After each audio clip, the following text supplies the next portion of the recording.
Hey, welcome to the shop. Jake here with Little Bit Woodworking. Today I'm going to show you how I made some of these pet pictures.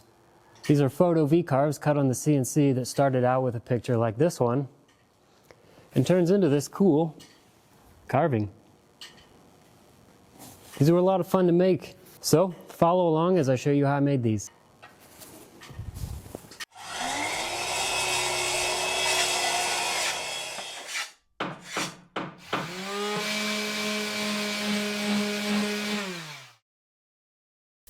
Alright, let's get into this.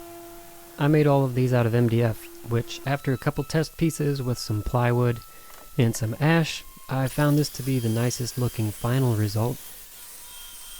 The MDF, much like myself, is not that exciting to look at on its own, whereas something like ash or even plywood is going to have some grain pattern into it, where that's going to take away from the picture of this carve when it's finished, and you're gonna want to look at the grain and not the picture, and it just kind of threw everything off. So that's why I liked the MDF. It just worked out really nice and looked good at the end. Then I threw it onto the machine, got it secured, fastened down with a couple screws in the middle, find my X, Y, and Z origins, get that all set. I only had to do this one time because then I could just pull out each board, stick the next one in, and start at the same 0 spot each time. Cutting 4 or 5 of these on a sheet worked out really well. It saved a little bit of time between each carve. I didn't have to pull out one board and put one in, and seconds here and there, a couple minutes overall. Not a ton of saving, but when I'm just trying to batch out a lot of these, I want to be able to move as quick as possible. Each carve took 40 to 45 minutes. Not terribly long, but that included all of the picture carving, and then it added the name at the bottom. All in one toolpath, made it nice and easy. I pulled these off the machine, give them a quick brush or a blow off with the air compressor, get all the dirt and dust out of those grooves and get it ready for paint.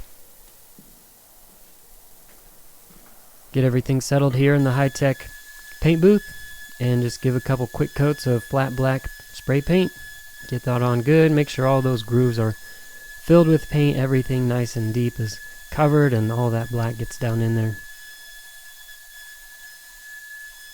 After painting them and letting it dry, I cut these all apart with the table saw or the miter saw just to get them down to their final dimensions. And then it was on to the long task of sanding. And I wanted these to be nice at the end and smooth and feel good to the touch, so I started out at 80 grit here just to make sure that I was getting all that paint off, getting it down to where those nice colors are coming through. So the high spots or the lighter parts of the picture are going to come out. You're going to sand off that black paint and it's going to reveal those spots. Whereas the deeper parts where it cut deeper, those are the darker parts of the picture. That's really going to shine through and make that contrast pop. And these looked really cool at the end. It was a lot of sanding. And like I said, I started at 80 grit, then I went to 120, 180, and then finished these off at 220, which left that nice smooth feel on the final result. MDF is kind of tough because it actually feels fairly smooth when you first start, and then using that 80 grit sandpaper really kind of roughed it up, so I had to get it back to where it was smooth again, which just takes time. There was a lot of sanding, and that is not a fun part of this project. But one thing that kept me going was these cool images and how they really came out at the end. After everything was sanded really well, I cleaned them off and then just gave them a nice spray of polyurethane just to seal everything up. I think these turned out really cool.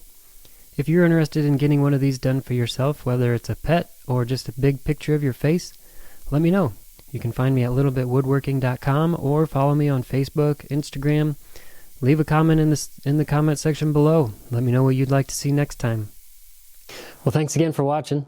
If you stuck around this long, either you enjoyed the content or you left the video run while you went to the bathroom. Either way, I'd love it if you consider subscribing and follow me for more videos. See what happens here in the shop next time. Also, if you made it this far, you get to see the bonus footage of how I screwed up in one of these carves. If you take a look at this board here, this is where the Eisenhower curse struck. I call it the Eisenhower curse, but I've seen a lot of woodworkers mess things up, and it's not about how often you screw up, it's how well you can hide it. Luckily this one I could just start over. If you take a look here, I had 2 carves where I put the screw about 1/4 of an inch too low, and I had to redo it. See you next time.